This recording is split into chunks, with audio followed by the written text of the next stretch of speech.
Hola, ¿qué tal? Bienvenidos sean una vez más a este pequeño espacio dedicado al reino animal titulado Biología y un café. En esta ocasión hablaremos de una especie muy famosa en películas, canciones y hasta nuestra bandera mexicana.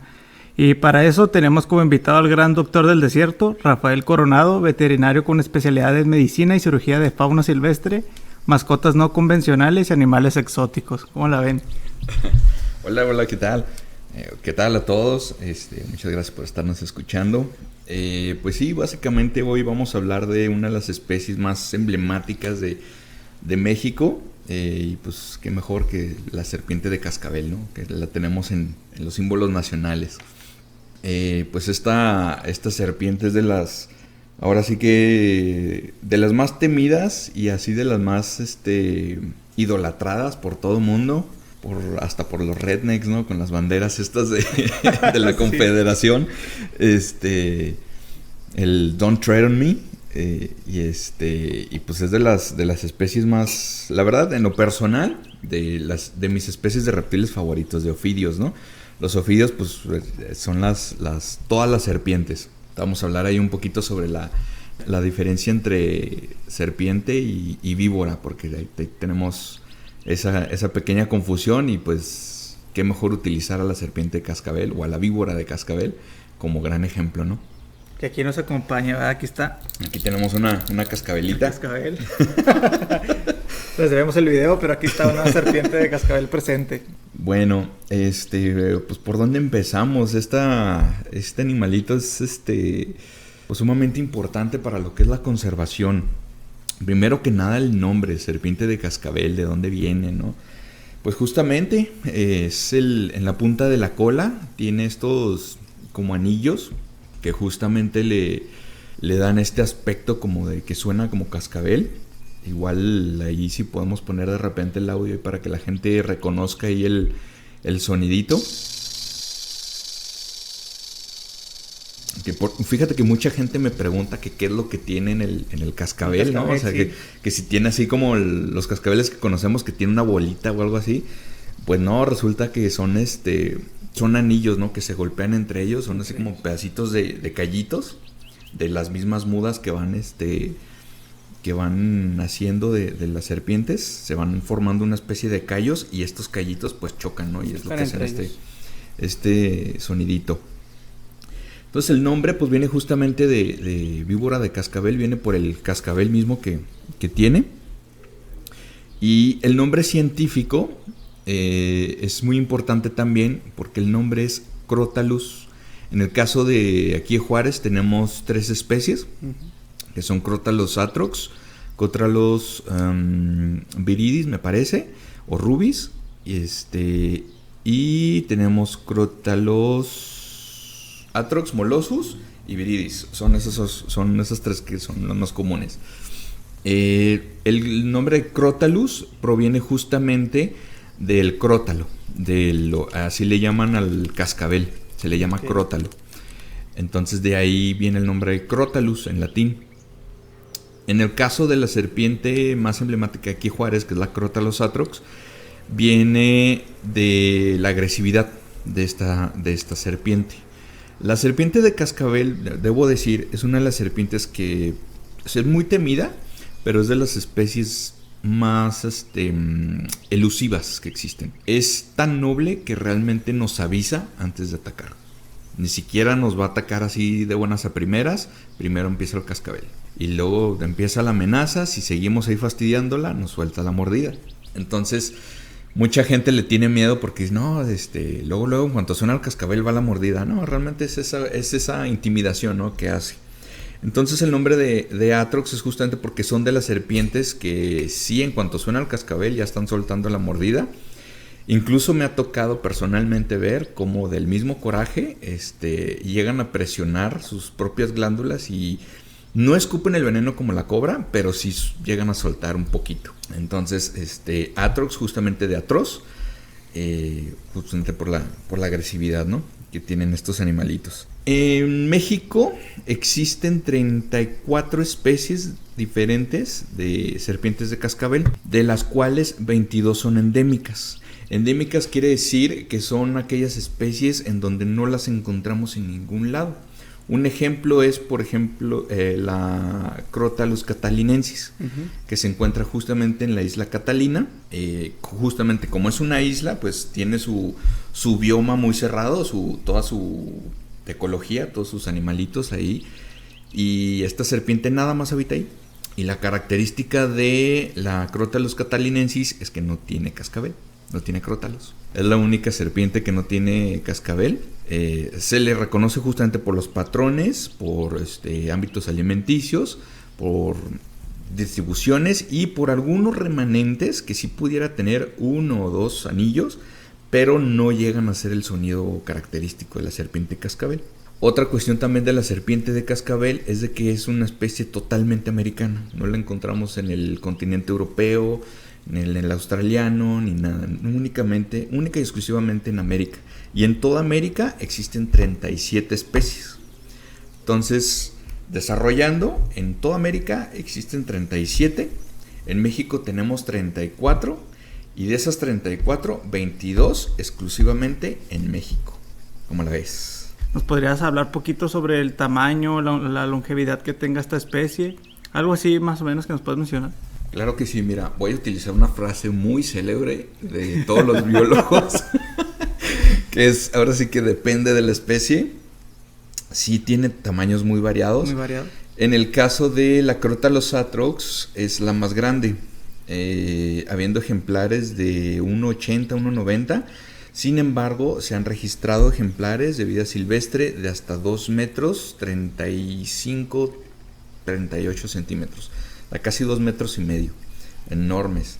Y sumamente grandes, porque pues estos animalitos pues sí se alimentan pues de básicamente todo lo que existe en el desierto, ¿no? Insectos, roedores, aves, lo que alcancen a agarrar.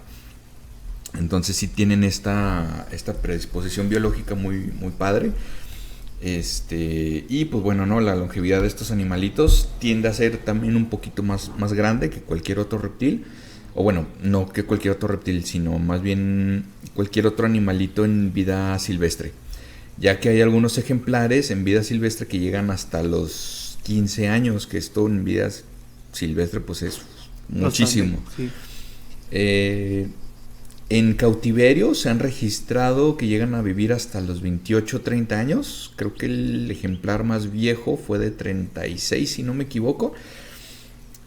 Justamente en un centro de reproducción de serpientes de cascabel, de conservación, y tenían este animalito tan longevo, ¿no? De las características morfológicas también, ahorita se me olvidó comentar, estos animalitos tienen justamente unos colmillos, los famosos colmillos de la serpiente de cascabel, que están huecos y es con lo que inoculan el veneno. Existen millones de mitos al respecto, ¿no? Que si tienes una serpiente cascabel, córtale los colmillos para que ya no te suelte veneno, que para que ya no te haga daño, que no sé qué, pero no. La cuestión con los dientes de estos ofidios o de estas serpientes es que son de núcleo abierto. ¿Qué quiere decir? La raíz está creciendo constantemente. ¿Por qué pasa esto? Porque muchas veces en las mordidas, ya sea por peleas o por cacería, se le llegan a romper los colmillos. Entonces, imagínate si fueran como nosotros, que pierde los colmillos, pues pierde su método de defensa, ¿no? De ataque, y pues ya se muere de hambre. Porque aparte también el veneno, aparte de la función de defensa, tiene una función para prelicuar el alimento, predigerirlo, para así al momento de ellos alimentarse, pues no batallar tanto para digerirlo. Entonces imagínate que perdieran pues básicamente el método de inoculación del veneno, pues olvídate, se mueren, ¿no? Entonces constantemente el diente está creciendo, se le rompen, vuelven a crecer, se le rompen, vuelven a crecer. Esto pues más o menos en un periodo de 1 mes, 2 meses, pues ya tiene sus dientitos nuevos. Y y pues igual, ¿no? Son huecos, están conectados a una glándula de veneno que es muy similar a nuestra glándula de saliva, que constantemente está produciendo. Sin embargo, no la produce inmediatamente, tarda un tiempo. Por eso también las serpientes de cascabel son muy inteligentes al momento de distribuir su veneno.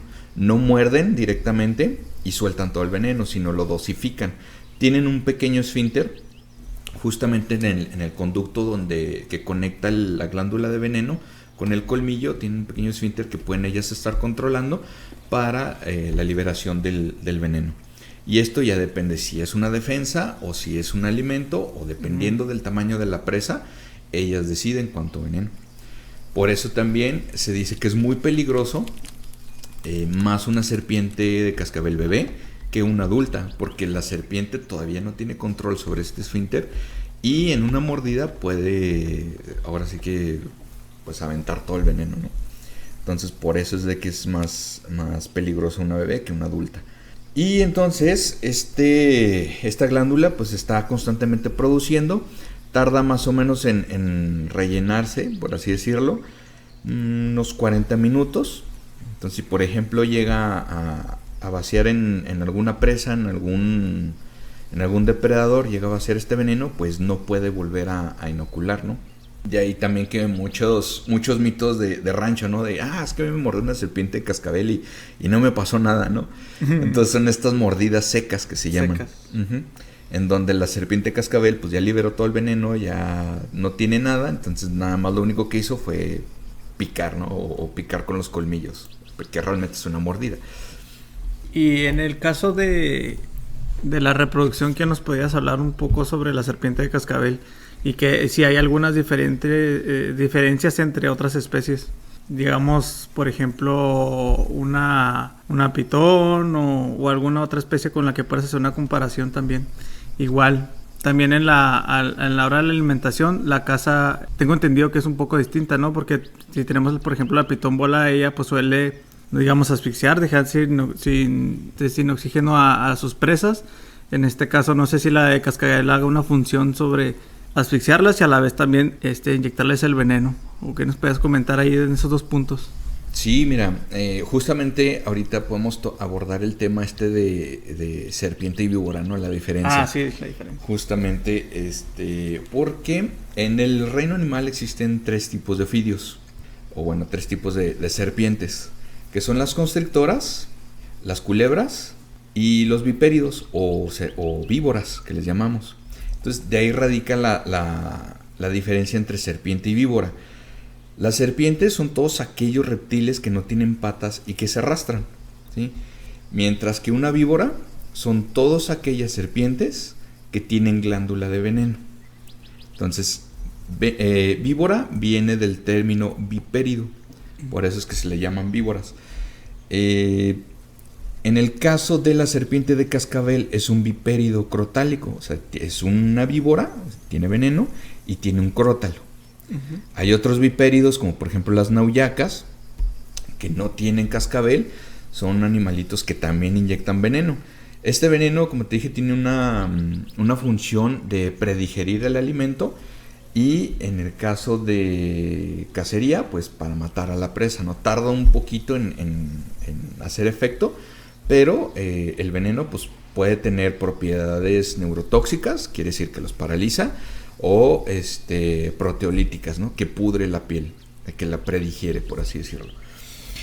Entonces, en el caso de lo que son las pitones o boas, son animales constrictores, son animales sumamente fuertes que no tienen glándula de veneno. Estos animales lo que hacen es enrollarse en la presa, presionarla para que no puedan expandir la caja torácica o el tórax y no puedan jalar aire. Es un mito eso de que truenan los huesos y es así súper sangriento, ¿no? Porque lo hemos visto en las películas, sí, donde la anaconda enrolla al fulano y le truena todos los huesos. No es tan sanguinario. Realmente lo único que hacen es presionar la caja torácica para que estos animalitos no puedan expandir. Y en el caso de las culebras es una mezcla de las dos. Las culebras, como son animalitos un poquito más delgados, menos fuertes, lo que hacen es que tienen una ligera toxina en la saliva. Hay algunas un poquito más potentes, como en el caso del acoralillo, es que sí es venenosa, pero hay otras que son nada más neurotóxicas, entonces produce cierta parálisis. En algunos casos, por ejemplo, de la que le llaman la ratonera, este animalito, si llega a morder a un ser humano, lo único que produce es un ligero adormecimiento o entumecimiento de la zona donde muerde. no produce gangrena, no es letal, no pasa nada.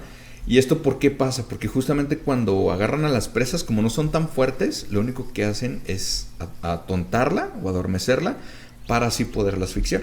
Okay. Y que no se les escape, o que en el periodo en el que la están apretando no las llegue a morder o a lastimar. Entonces esos son los tres tipos de serpiente. En el caso de la serpiente de cascabel, ella nada más muerde, espera un rato y ahora sí ya, a comer, a botanear, ¿no? ¿Qué tan efectivo es el veneno? O sea, digamos, si es una presa muy grande o una presa muy pequeña, ¿hay alguna diferencia? Sí, totalmente. Es el periodo de acción. Okay. Por ejemplo, una de las preocupaciones principales es la mordida en el ser humano, ¿no? ¿Qué es lo que puede llegar a pasar? Te muerde y ya todo el mundo cree que es como, por ejemplo, la mamba negra o la cobra, ¿no? Que en cuestión de horas, de 1 o 2 horas, ya estás muerto. En el caso de la cascabel, no. La cascabel, incluso se han registrado casos en donde, por ejemplo, muerde un ser humano y hasta 8 horas y no, o sea, sí pasa, pero no es letal. La cuestión es de que sí, como es proteolítico, quiere decir que pudre la piel o pudre las fibras de proteína, como son músculos, piel, etcétera, se va pudriendo, entonces sí produce ciertas lesiones. Definitivamente una mordida de cascabel te va a dejar secuelas. Va a dejar lo que se vea como un hoyo, se pudre la zona. En el peor de los casos es en un torniquete y hay que tener que apuntar esa zona. Y pues bueno, ¿no? Esas son las principales lesiones que puede llegar a producir. Y en el caso de una presa pequeña, pues sí es sumamente letal y en cuestión de minutos. Por ejemplo, un ratón, una mordida lo llega a matar en 2 minutos. Pues es lo que he contabilizado más o menos. Pues es interesante, ¿no? Porque como comentas, estas no son constrictoras, estas solamente muerden y esperan, ¿no? Porque yo me imaginaría así como que, bueno, lo muerdo y qué tanto tengo que esperar a que el animal caiga. Así como ya hablamos en un episodio anterior con los dragones de Komodo, que esos sí son muy pacientes a la hora de dar una mordida, ¿no? Porque a veces el animal sigue caminando y caminando y caminando hasta que cae. Entonces son muy pacientes siguiendo su presa. Y en este caso de la reproducción, ¿qué nos puedes hablar ahí un poquito sobre la reproducción de las serpientes de cascabel? En cuanto a la reproducción, estos animales son bien interesantes. Tenemos la idea, bueno, los que son fanáticos de los reptiles, de que todas las serpientes ponen huevos. Pues déjame decirte que la serpiente cascabel no. La serpiente cascabel es vivípara, al igual que muchos mamíferos. No quiere decir que de leche, como los mamíferos, pero lo que hace es de que tiene justamente a las crías dentro del útero y ya nacen directamente las crías como tal. No ponen los huevos. Por ejemplo, las pitones si ovopositan, ponen su nido, sus huevitos. Y lo que tienen las serpientes también es de que, por ejemplo, ponen los huevos o dejan las crías y se van. Jamás conocen al papá, a la mamá. Y ahora sí que tu crucecita y que Dios te bendiga, ¿no? Por eso también muchas veces cuando compramos algunos ejemplares de pitones, nosotros tenemos que enseñarles a comer porque no saben incluso. En el caso de la serpiente cascabel también, pues son muy asilvestradas, tienen mucho instinto, entonces ya más o menos saben comer. Por eso es de que también todo el montonal de crías que pudieran tener, muy pocas llegan a sobrevivir, porque pues ahora sí que las más atas, las más truchas son las que llegan a vivir, ¿no? Los periodos de reproducción de estos animalitos normalmente son en primavera y otoño, justamente para agarrar las temporadas intermedias para poder ahora sí que parir, ¿no? Parir a las crías. En el caso de la cópula, es una de las interrogantes que todo el mundo tenemos con las serpientes de cómo lo hacen. Las serpientes normalmente tienen algo que se llaman hemipenes. Los hemipenes, normalmente las serpientes tienen 2, pueden llegar a agarrar hasta 2 hembras a la vez, y lo hacen por medio de una danza. En esta danza justamente empiezan a bailar en círculos hasta que se enredan. justamente como si cruzáramos, como hiciéramos changuitos. Esa es la posición en que ellas se ponen. Así para juntar las cloacas que se encuentran justamente en poquito más arriba de la punta de la cola.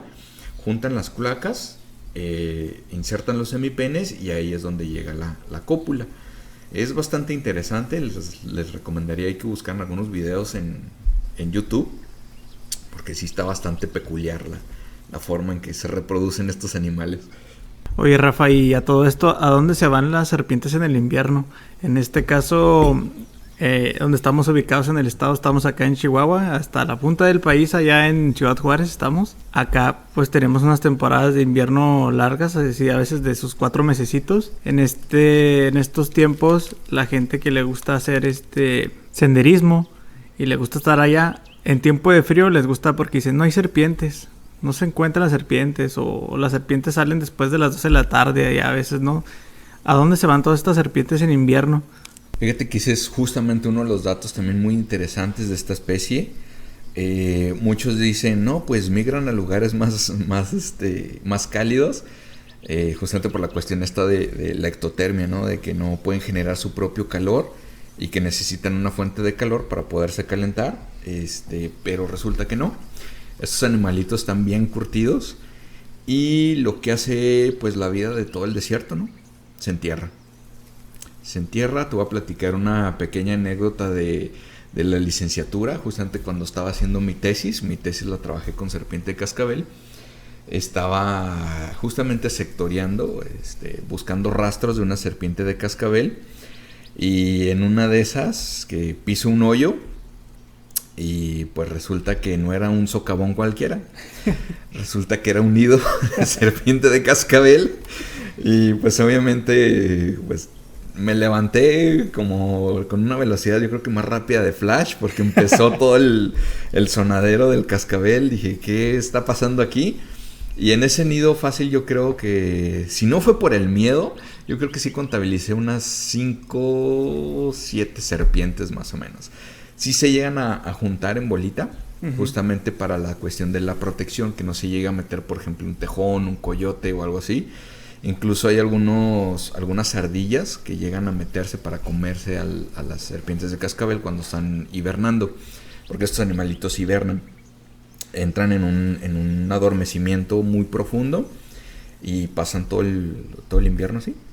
Y ya ya cuando empieza la primavera, que empieza a calentarse la tierra, ellas empiezan a sentir ese calor, se despiertan, su metabolismo se activa y empiezan a salir. Normalmente también otro factor que las despierta son las lluvias. Les fascina la lluvia, obviamente como toda especie desértica nos fascina el agua.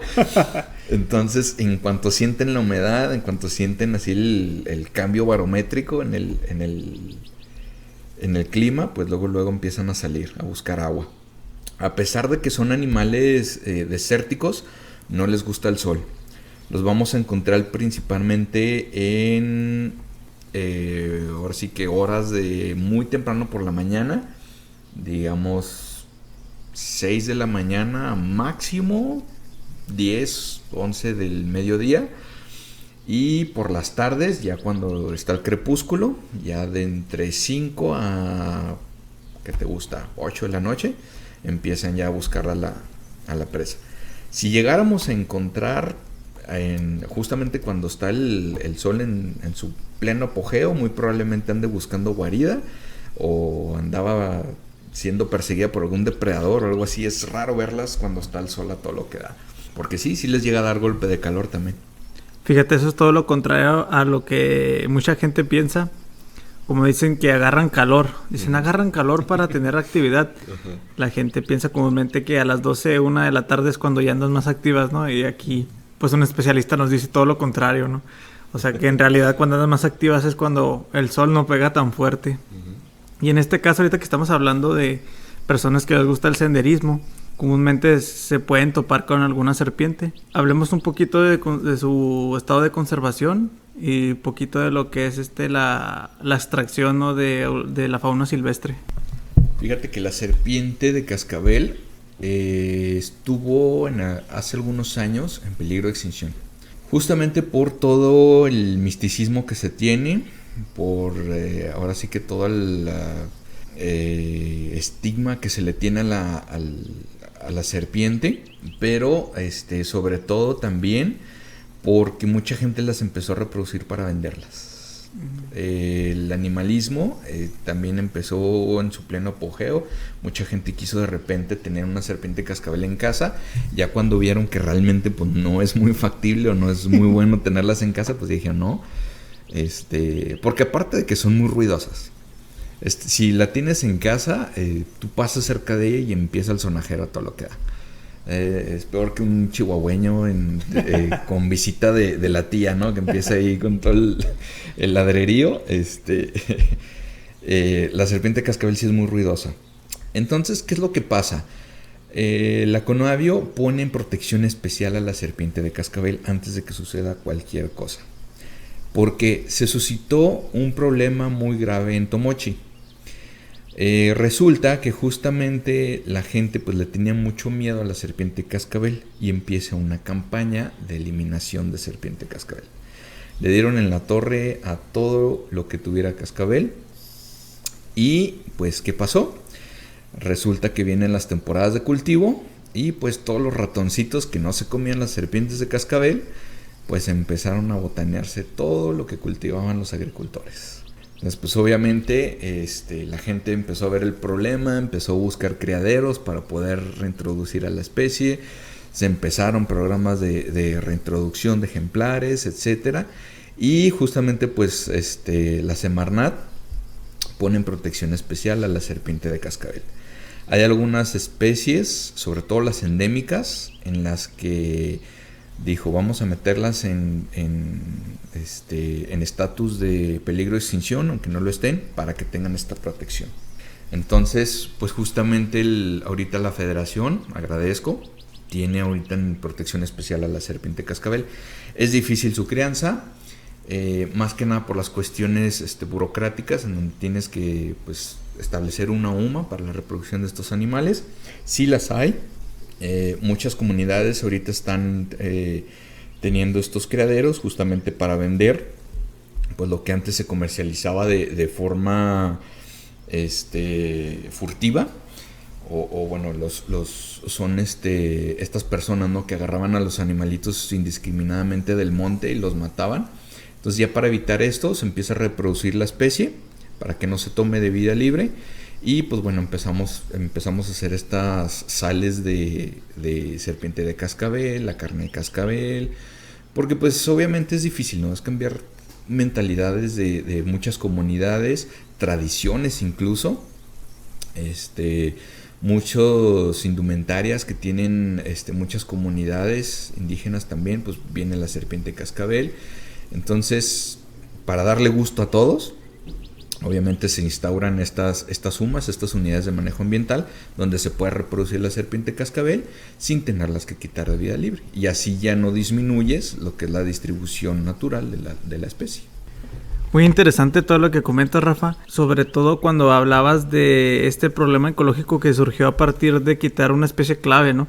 Donde ya hemos mencionado aquí en el programa la importancia de ciertas especies. ¿Qué pasaría si tú la quitas? ¿O qué pasaría si hay de más? Todo esto es un equilibrio en este caso, pues se dieron cuenta que al quitar esta especie, pues los perjudicó en sus cultivos. Claro. Y aquí pues está la importancia de cómo cuidar las especies, saber de ellas y pues saber cuidarlas.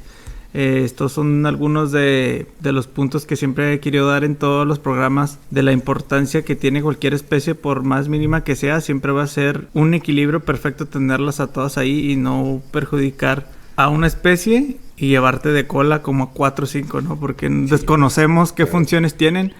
Porque a veces, ¿de qué sirve una mosca? ¿Para qué sirve tener mosquitos, no? Te haces este tipo de preguntas. Y en este caso, pues aquí ya vieron cuál es una de las funciones que tiene la serpiente de cascabel. Y para eso me gustaría entrar de lleno a que nos menciones algunos datos interesantes o curiosos sobre las serpientes de cascabel, ya que a la gente esta parte es la que le gusta, ¿no? Saber datos así curiosos. Por ejemplo, ahorita yo no sabía que duraban tanto, ¿no? Sobre todo en cautiverio, que duran más que un perro. Ajá, sí. Un perro te puede durar unos 15 años y ya anda ahí cascabeleando. Ahora sí que cascabeleando feo, ¿no?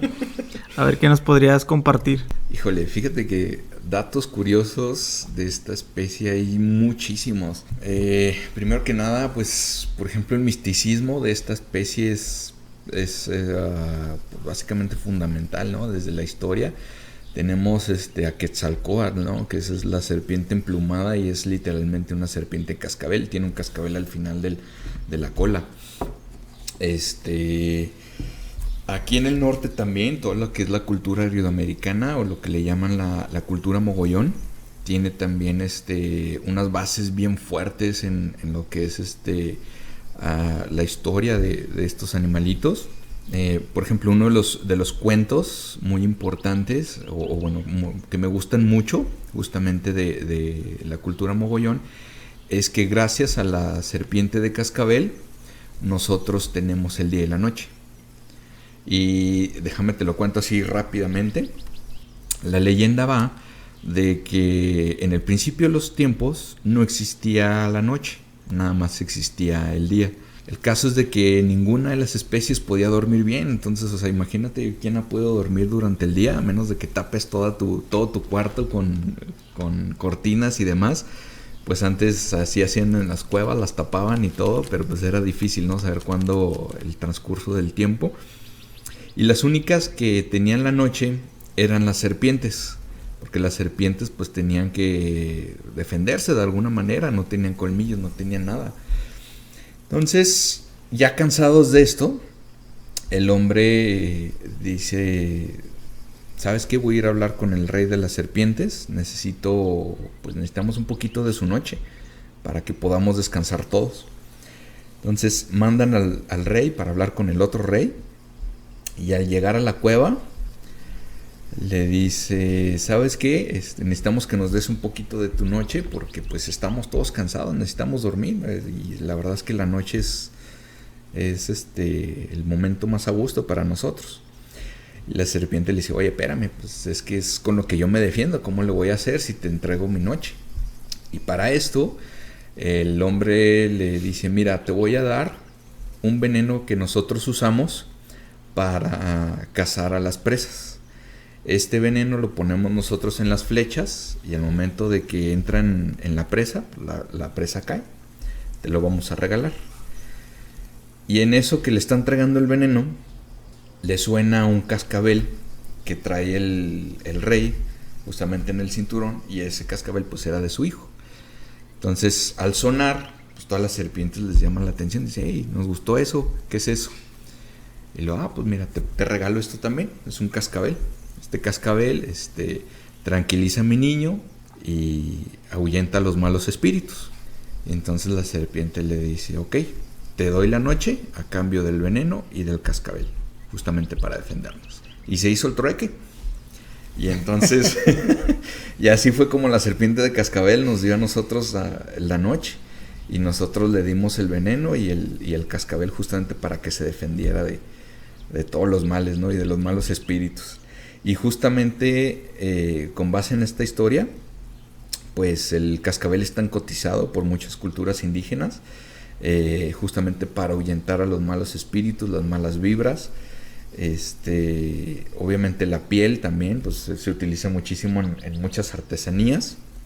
Y pues esta es parte de la historia, ¿no? de la serpiente cascabel.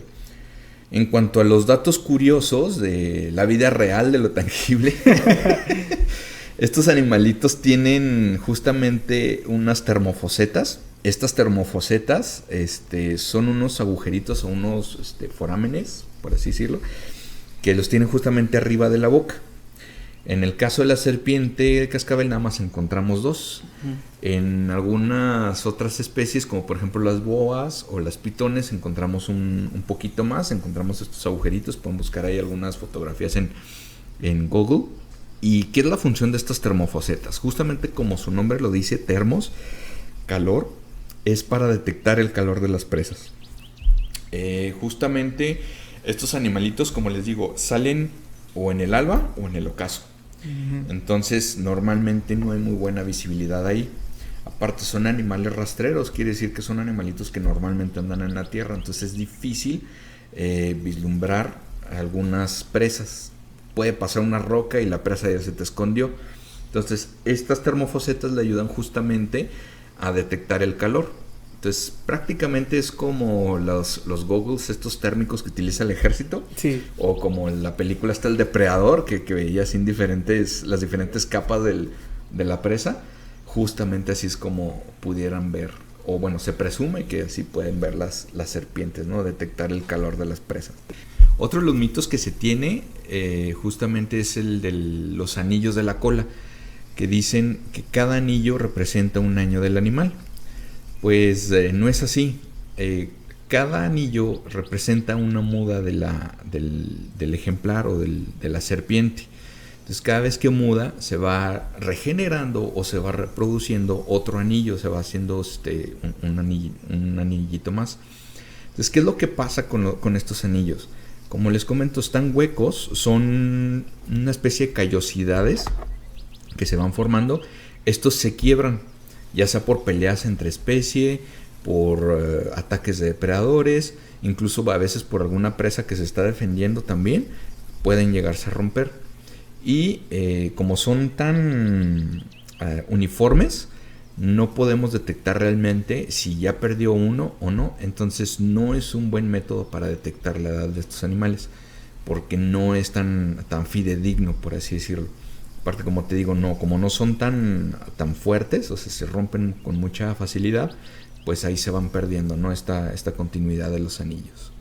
Y bueno, pues mira, respecto a lo que es la mordida de cascabel, también hay muchísimos mitos, muchísimas información y desinformación al respecto.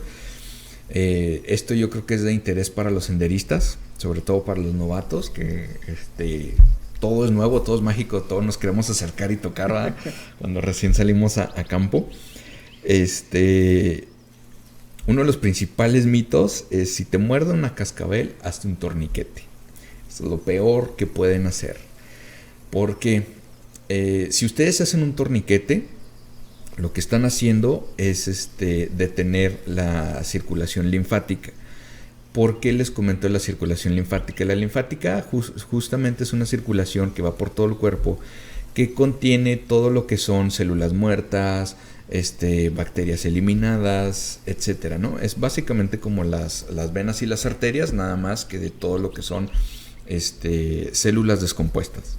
El veneno de la serpiente de cascabel se distribuye por medio de la linfa, no tanto por la sangre. Sí se reabsorbe por la sangre, obviamente, al momento de que entra, pero de ahí busca literalmente el conducto de lo que es la linfa. Entonces, al momento de que ustedes arrestan o cierran la circulación por medio de un torniquete, esto se estanca en, digamos, no sé, me mordió la mano, ¿no?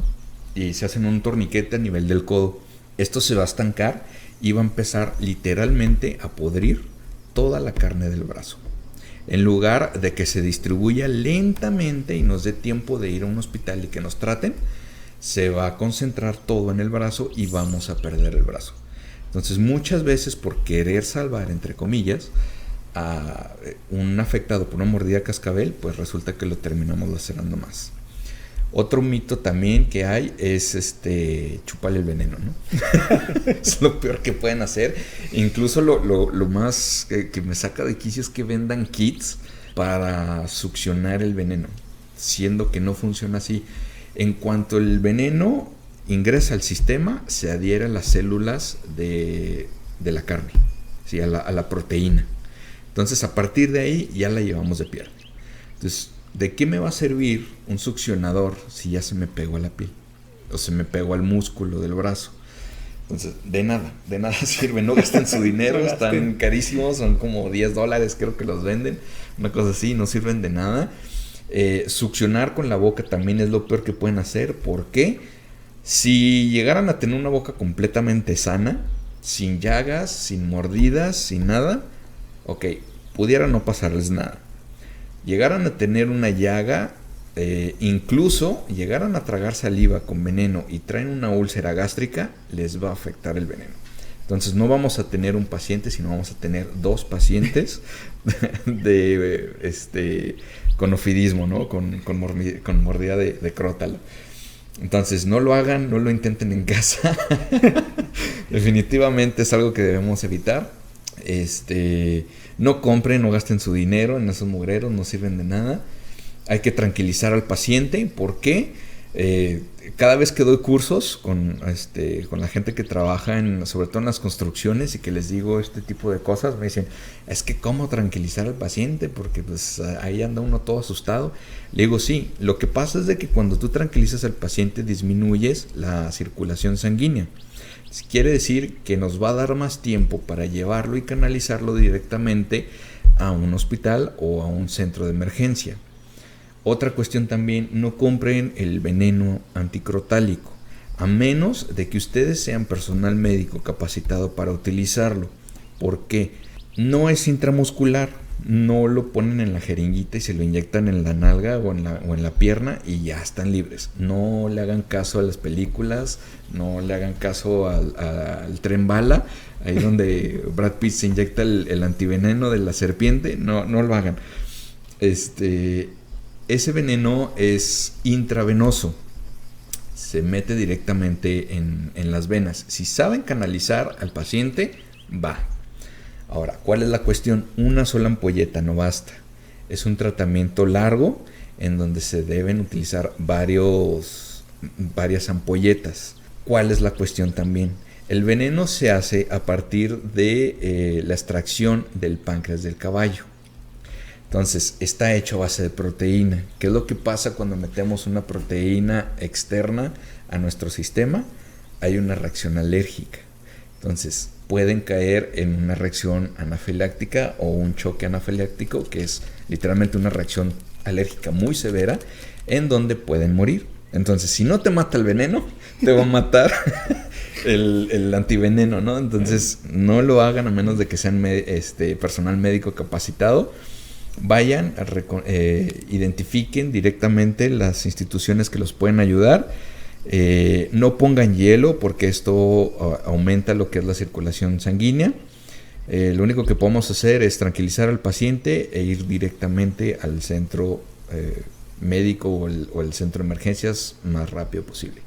Pues ya escucharon al doctor del desierto, no le hagan caso a esas películas, a lo que la gente suele decir, porque hacemos todo lo contrario y creemos todo lo contrario sobre estos animales. Es que están muy satanizados estos pobres animalitos. Así es. Desde la Biblia, ¿no? Ahí en el paraíso, el animal maldito. Desde ahí ya nos dan una mala imagen de esta serpiente. Y aquí acabamos de escuchar que lo único que hacen es avisarte de que ahí están, aléjate. Y aún así he visto que prefieren irse a atacarte, ¿no? Ya cuando de plano están acorraladas, pues yo creo que sí te van a atacar por estar de curioso. Pero te agradezco mucho toda la información que nos has dado, todo lo relacionado con la serpiente. Yo sé que quedan muchas cosas por fuera, hay muchas cosas más que hablar, pero con esto me doy por servido. Muchas gracias por haber compartido tus conocimientos. Ahora sí que el Doc del Desierto nos ha dado varios puntos, sobre todo a esos senderistas, a esa gente curiosa sobre estas especies, ¿no? No hay que satanizarlas, hay que tenerles el respeto y sobre todo no matarlas, porque mucha gente lo primero que no sé por qué se les viene a la mente matarlas cuando las ven. Sí. Entonces, si quieres compartir aquí tus redes sociales, alguien que te quiera contactar, que te quiera hacer alguna pregunta al respecto, pues, si gustas compartirnos tus redes sociales. Sí, claro, pues ahí pueden encontrarme en Rafa el Doc del Desierto, en Instagram, en TikTok, en Facebook. También ahí nos pueden mandar un mensajito. Tengo también ahí en la página vinculado mi WhatsApp. Si tienen ahí alguna consulta, ahí podemos atenderlos. En el caso también de reubicación de especies, también lo estamos trabajando. Se llega a meter algún mapache, alguna serpiente cascabel adentro de tu casa, no sabes cómo sacarla, nos puedes hablar y nosotros podemos ir por ellas. Estamos también en Spotify, tenemos ahí un podcast también como Rafa el Doc del Desierto, en donde abordamos pues diferentes especies de aquí del maravilloso desierto Samalayuca. Debo decirlo, es uno de los desiertos con mayor diversidad de todo el mundo. Es reconocido justamente por eso, con una biodiversidad hermosa, y pues básicamente ahí abordamos esos temas, ¿no? Muchas gracias. Y pues aquí va a quedar grabado que me gustaría grabar otro episodio contigo si nos aceptas otra invitación sobre el desierto de noche. Excelente. Porque la gente que va al desierto suele ir de día. Entonces, todos los animalitos están resguardados. Muchos de ellos no los ven. Entonces, se sabe que el desierto de noche es otro rollo, ¿no? Entonces, estaría hablar de lleno sobre el desierto de noche. Sí, claro, es fantástico la fauna del desierto, y es muy engañosa. Uno dice desierto, no ve nada, dice aquí no hay nada, pero la verdad es que todo se oculta debajo de la tierra.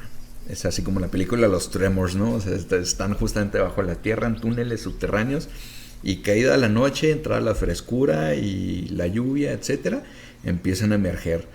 De repente también se asombran porque aparecen ranas o sapos, y pues justamente es eso, están aletargados debajo de la tierra y empiezan a salir, igual en la noche, ¿no?